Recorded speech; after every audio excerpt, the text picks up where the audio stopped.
নমস্কার সবাইকে, আমার চ্যানেলে সবাইকে স্বাগত জানিয়ে আবারও একটা নতুন ভিডিও শুরু করছি। আজকে আমি বানাবো প্রায় প্রত্যেকেরই কম বেশি পছন্দের সিঙ্গাড়া। শুধু যে সিঙ্গাড়া তা না, সিঙ্গাড়ার সাথে মিষ্টির দোকানে যে চাটনিটা দেয়, একটা মিষ্টি মানে টক ঝাল মিষ্টি তেঁতুলের চাটনি, সেটা বানানো আজকে আমি দেখাবো। প্রথম থেকে শেষ পর্যন্ত দেখতে থাকুন, আশা করছি ভিডিওটা খুবই ভালো লাগবে আর খুব সহজে আপনারা করতেও পারবেন বাড়িতে। তো সিঙ্গাড়া বানানোর জন্য প্রথমে আমি ময়দাটা মেখে নেব। তো এখানে আমি মোট 250 গ্রাম ময়দা নিয়েছি। দিয়ে দিলাম স্বাদ মতো একটু নুন, হাফ চামচ চিনি, আর টোটাল আমি দিয়েছি 2 চামচ সাদা তেল। প্রথমে 1 চামচ দিলাম, একটু মাখিয়ে নিচ্ছি। তো তারপরে আমি আরও 1 চামচ সাদা তেল দিয়েছি। তো দেখুন আমি আরও 1 চামচ মতো দিয়ে দিলাম। দিয়ে ভালো করে এটা ময়ান দেব। একটু সময় নিয়ে ভালো করে এটাকে মেশাতে হবে, না হলে কিন্তু সিঙ্গাড়া হয়ে যাবার পর মানে বানানোর পর ভাজার পর এটা উপরটা খাস্তা হবে না। তার জন্য দেখুন, তো ময়ানটা আমার দেওয়া হয়েছে ভালো মতো, এটা দেখেই বুঝতে পারবেন। তো দেখুন আমি মুঠো করছি, ময়দাটা কিন্তু পুরো মুঠোর মধ্যে চলে আসছে। আবার একটু হালকা করে প্রেস করলেই পুরোটা গুঁড়ো হয়ে যাচ্ছে। তো ময়ান তো ভালো মতো দেওয়া হয়ে গেছে। এরপর অল্প অল্প করে জল দেবো আর একটা ডো বানিয়ে নেব। খুব বেশি শক্ত বা খুব বেশি নরম কিন্তু বানাবো না। আমরা এমনি লুচি বানানোর জন্য যেমন বানাই তার থেকে একটু শক্ত বানিয়ে রাখবো ডোটা। তো ডোটা বানিয়ে নিয়ে এই রকমভাবে একটু টেনে টেনে ভালো করে এটাকে মেখে নিতে হবে। খুব ভালো করে মাখা না হলে কিন্তু খুব বেশি খাস্তা হয় না। তো খুব ভালো করে এটাকে মেখে নিতে হবে একটু সময় নিয়ে। তো এরপর মেখে নিয়ে এটাকে চাপা দিয়ে রেখে দেবো আধ ঘন্টার মতো, মানে যতক্ষণ আমরা বাদবাকি প্রসেসটা করব ততক্ষণ এটা চাপা দেওয়া থাকবে। ময়দা তো মেখে নেওয়া হয়ে গেছে। এরপর আমরা পার্ট 2-এতে যাচ্ছি, মশলা। সিঙ্গাড়ার জন্য এই মশলাটা বানিয়ে নেওয়া কিন্তু খুব দরকার, নাহলে কিন্তু টেস্ট একদম ভালো হয় না। আপনাদের কাছে যদি ইনস্ট্যান্ট 5 ফোড়ন থাকে তাহলে কিন্তু আপনারা এই মশলা আলাদা আলাদাভাবে না নিয়ে 5 ফোড়ন নিয়ে নিতে পারেন। আমার কাছে যেহেতু 5 ফোড়নটা ছিল না, সেই জন্য আমি এই মশলাগুলো নিচ্ছি। হাফ চামচ গোটা জিরে, হাফ চামচ গোটা ধনে, আর যতটা জিরে তার 3 ভাগের 1 ভাগ কালো জিরে আর গোটা মেথি। ভালো করে একটু শুকনো কড়াতে নেড়ে নিয়েছি, তারপর এটাকে গুঁড়িয়ে রেখেছি। খুব বেশি মিহি কিন্তু গুঁড়ো করব না, এটা একটু গোটা গোটা থাকবে, আধ ভাঙা মতো থাকবে, সেই রকমভাবে আমরা গুঁড়ো করে নিয়েছি এটাকে। এরপর আমরা যাব 3 নম্বর কাজেতে, সেটা হচ্ছে সিঙ্গাড়ার পুর বানানো। তার জন্য আমি আলু সেদ্ধ করে নিয়েছি। এরপর আলুগুলোকে আমরা ছোট ছোট চৌকো চৌকো করে কেটে নেব। তো দেখুন এরকম করে প্রথমে লম্বা লম্বা করে স্লাইস করে নেব, তারপর এগুলোকে চৌকো চৌকো করে কেটে নেব। সন্ধ্যের দিকে যদি এরকম গরম গরম ঘরে তৈরি সিঙ্গাড়া পাওয়া যায় তাহলে আর কি লাগে বলুন তো। সঙ্গে যদি একটু থাকে কফি বা চা, তাহলে তো একদম জমে যায়। তো দেখুন সব আলুগুলোকে আমি কুচিয়ে নিয়েছি এরকম ছোট ছোট করে চৌকো চৌকো করে। তো এরপর পুরটা বানিয়ে নেব। তার জন্য কড়াই বসিয়ে নিয়েছি, কড়াইতে দিয়ে দিচ্ছি সাদা তেল। ওই 1 চামচ মতো সাদা তেল দিলাম। দিয়ে তেলটা হালকা গরম হয়ে গেলে দিয়ে দেবো চিনে বাদাম। বাদামগুলোকে একটু নেড়ে চেড়ে নিতে হবে, মানে ভেজে নিতে হবে একটু ভালোভাবে।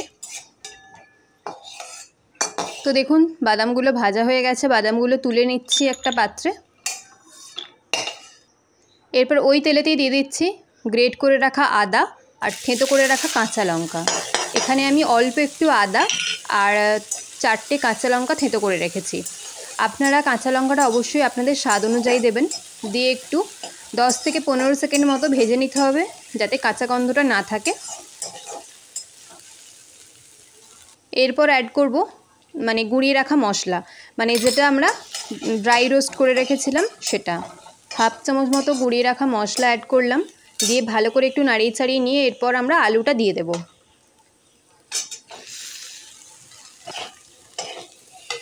একটু ভালো করে মিশিয়ে নেব আদা আর কাঁচা লঙ্কার সঙ্গে।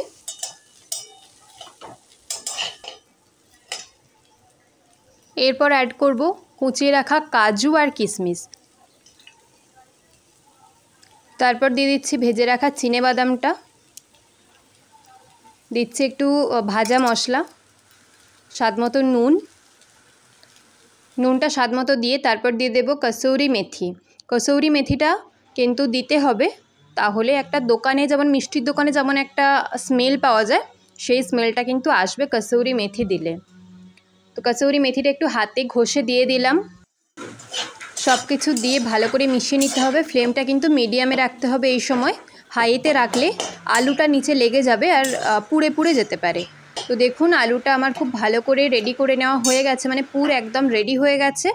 তো এটা একটু ঠান্ডা হোক, ততক্ষণে আমরা তেঁতুলের চাটনিটা বানিয়ে নিই। খুব সহজে বানানো যায় তেঁতুলের চাটনি।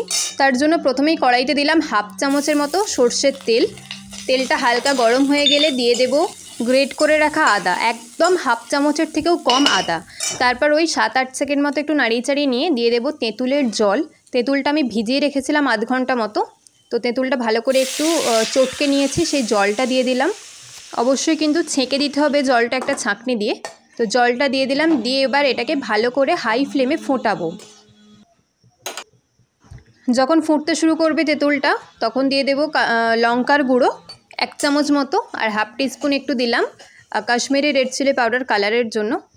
তারপর দিয়ে দেবো স্বাদ মতো নুন, আর আমি এখানে চিনি দিয়েছি 5.5 চামচ মতো চিনি দিলাম। তো আপনারা একটু বাড়িয়েও দিতে পারেন বা কমিয়েও নিতে পারেন।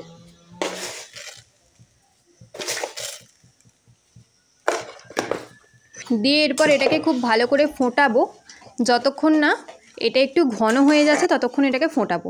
তো দেখুন অনেকটাই ঘন হতে শুরু করে দিয়েছে, আর ফ্লেমটা কিন্তু প্রথম থেকেই হাইয়েতেই রাখবো। আমাদের তেঁতুলের চাটনি একদম রেডি হয়ে গেছে। এরপর আমরা সিঙ্গাড়াগুলো বানিয়ে নেব। তার জন্য প্রথমেই যে ময়দা মেখে রেখেছিলাম সেটাকে দিয়ে রুটির মতো বেলে নেব। খুব বেশি পাতলা বা মোটা করে বেলবো না। তো সিঙ্গাড়াগুলো আমার মা বানিয়ে দিচ্ছে। তো একটু লম্বা করে প্রথমে রুটিটাকে বেলে নিল, তারপর মাঝখান থেকে কেটে নিল ছুরি দিয়ে, মানে 2 ভাগ করে নিল। এরপর দেখুন সিঙ্গাড়া বানানোর সময় একটা বাটিতে একটু জল রাখবেন সাইডে। তো দেখুন এই যে সাইডগুলো দিয়ে দিচ্ছে, একটু জল দিয়ে দিচ্ছে যাতে এর মানে মুখটা আটকে যায় ভালো মতো। তো এরপর একটা চোঙের মতো করে নিল প্রথমে। খুব ভালো করে ওই সাইডগুলো একটু চেপে চেপে দিতে হবে, নাহলে কিন্তু ভাজার সময় খুলে যেতে পারে মুখটা। তো এরপর পুরটা দিয়ে দেবে। পুরটা কিন্তু একটু চেপে চেপে দিতে হবে পুর। তো চোঙের মতো আকার করে নিয়ে ভেতরে পুরটা একটু চেপে চেপে চামচ দিয়ে ভালো করে দিয়ে দিতে হবে। তারপর সাইডে আরও একটু করে জল লাগিয়ে দেখুন কিভাবে করছে, ওই মুখটার সাথে একটা ভাঁজ খাইয়ে তারপর পুরোটা একসাথে এঁটে দিতে হবে। মানে চোঙের মতো আকার করার জন্য যে দিকটা আমরা মুড়েছি উল্টো দিকে একটা ভাঁজ খাইয়ে নিয়ে তারপর মুখটাকে এঁটে দিতে হবে। ব্যাস, তাহলে রেডি হয়ে যাবে একদম সিঙ্গাড়া। কতটা সহজ বানানো দেখতেই পেলেন। তো দেখুন মা আর একটা বানিয়ে দেখাচ্ছে। ঠিক একই রকমভাবে চোঙের মতো করে নিতে হবে এবং মুখগুলো ভালো করে চেপে দিতে হবে। তারপর ভিতরে পুর দিয়ে একই রকমভাবে মুখটা এঁটে নিতে হবে। মুখের আটার সময় কিন্তু খুব ভালো করে একটু খেয়াল রাখতে হবে, জল দিয়ে ভালো করে চেপে এঁটে দিতে হবে, নাহলে কিন্তু ভাজার সময় এর মুখটা খুলে যেতে পারে। খুলে গেলে কি হবে, পুর পুরো বেরিয়ে আসবে। যারা সিঙ্গাড়া বানিয়েছেন শেপ আসেনি তাদের জন্য এই ভিডিওটা কিন্তু একদম ঠিকঠাক। এই ভিডিওটা দেখার পর আশা করছি সিঙ্গাড়া বানাতে আর কোনো অসুবিধা হওয়ার কথা না। খুব ক্লিয়ারভাবে সামনে থেকে আমি বুঝিয়ে দিয়েছি এবং আমার মা খুব সুন্দরভাবে সিঙ্গাড়াগুলো বানিয়েছে। তো দেখুন একদম কিন্তু রেডি হয়ে গেছে। সিঙ্গাড়াগুলো দেখতেও ঠিক যতটা সুন্দর হয়েছে, আর টেস্ট তো একদম দুর্দান্ত হয়েই ছিল, কিছু বলার নেই আর সেটা নিয়ে। তো সিঙ্গাড়া একদম রেডি। তো দেখুন আমি একটা বাটিতে মানে থালাতে নিয়ে নিয়েছি সিঙ্গাড়াগুলো। এরপর এগুলোকে ভাজবো। তো সিঙ্গাড়া ভাজার জন্য সবাই জানেন তেল খুব গরম করা চলে না। তো আমি তেল কড়া বসিয়ে দিয়েছি। কড়াইতে তেলটা দিয়ে হাত দিয়ে দেখবো, যতক্ষণ আমরা হাতটা রাখতে পারবো জানবেন তেলটা ঠিকঠাক আছে। হাতটা কিন্তু ডুবিয়ে রাখা যাচ্ছে, তার মানে তেলটা একদম ঠিকঠাক হয়ে গেছে। এরপর সিঙ্গাড়াগুলো এক এক করে দিয়ে দেবো। সন্ধে হলে একটু মনটা ছটপট করে সিঙ্গাড়া, চপ বা তেলে ভাজা কিছু খাওয়ার জন্য, একটু চটপটে কিছু খাওয়ার জন্য। সন্ধ্যাবেলা বানিয়ে ফেলুন না বাড়িতে এরকমভাবে সিঙ্গাড়া। সঙ্গে রাখুন 1 কাপ চা বা কফি, তাহলে কিন্তু দারুণ লাগে। তো দেখুন এখানে কথা বলতে বলতে সিঙ্গাড়াগুলো প্রায় ভাজা হয়ে এসেছে আমার। তো সিঙ্গাড়াগুলো ভাজার সময় কিন্তু ফ্লেমটাকে একদম লোয়েতে রেখে 10 থেকে 12 মিনিট মতো সময় লাগবে ভাজতে। তো সিঙ্গাড়ার যখন হালকা কালার চলে আসবে জানবেন সিঙ্গাড়াগুলো কিন্তু ভাজা হয়ে গেছে। খুব বেশি কড়া করে ভাজার দরকার নেই, তাহলে কালার হয়ে যাবে, মানে ওপরটা কিন্তু বেশি লাল হয়ে যাবে। তো জানেনই সিঙ্গাড়ার কালারটা কীরকম হয়, সেই রকম এসে গেলেই তুলে নেবেন। তাহলে এরকম নতুন নতুন সহজ রেসিপি পাওয়ার জন্য চ্যানেলটা সাবস্ক্রাইব করে পাশে থাকবেন, লাইক কমেন্ট শেয়ার করবেন। আর যদি কোনো রেসিপি দেখতে চান অবশ্যই কমেন্টে জানাবেন, আমি শেয়ার করব আপনাদের সঙ্গে। আর তো কথা বলতে বলতে দেখুন সিঙ্গাড়াগুলো আমার একদম ভাজা হয়ে গেছে। তো সিঙ্গাড়া সেকেন্ডবার ভাজার জন্য তেলটা কিন্তু আবারও একবার ঠান্ডা করতে হবে, তারপরেই আমরা সিঙ্গাড়াগুলো ভাজতে পারবো। গ্যাসের ফ্লেম অফ করে মিনিট 5-7 মতো রেখে দেবেন, তেলটা ঠান্ডা হয়ে যাবে, তারপর আবার সিঙ্গাড়াগুলো দেবো। তো তেলটা দেখতে পাচ্ছেন আমি কিন্তু ঠান্ডা করে নিয়েছি, নাহলে কিন্তু সিঙ্গাড়াগুলো দেওয়ার পরেই মানে ফুটতে শুরু করতো। তো তেলটা ঠান্ডা করে আমি সিঙ্গাড়াটা দিলাম। তো তাহলে আমি এখানে সার্ভ করে দিয়েছি সিঙ্গাড়া, একদম তেঁতুলের টক ঝাল মিষ্টি চাটনির সাথে। খেতে কিন্তু ভীষণ ভালো হয়, আর এরকম চাটনির সাথে সিঙ্গাড়া কিন্তু ভীষণ ভালো লাগে। তাহলে আজকের মতো এখানেই শেষ করছি, আবার দেখা হবে অন্য কোনো রেসিপির সঙ্গে। ভালো থাকবেন, সুস্থ থাকবেন, আর আজকের মতো টাটা। আর অবশ্যই সিঙ্গাড়া বানিয়ে জানাবেন কেমন লাগলো, আর সিঙ্গাড়া বানাতে অসুবিধে হলো কিনা সেটাও জানাবেন। তবে আশা করব এই ভিডিও দেখার পর আর সিঙ্গাড়া বানানো নিয়ে কোনো অসুবিধে থাকবে না, খুব সহজে বাড়িতে সিঙ্গাড়া বানিয়ে নিতে পারবেন। আজকের মতো এখানেই শেষ করছি।